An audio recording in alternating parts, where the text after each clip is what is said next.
Ang masaklap po, Ginoong Pangulo, sa kabila po ng track record na ito ni Mr. Zaldico, ang masaklap po, inappoint po siya ng Kamara de Representantes bilang tagapagbantay ng kaban ng bayan.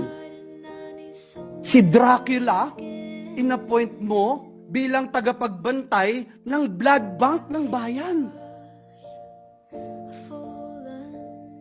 Wow, Mr. President. Kailan sa kasaysayan ng bayan natin nangyari ang ganitong pagkakataon na isang big-time contractor ang hahawak sa kaban ng bayan? Only in the Philippines, Mr. President. Mr. President, marami po akong pwedeng sabihin, isa-isahin, pero hindi ko ngayon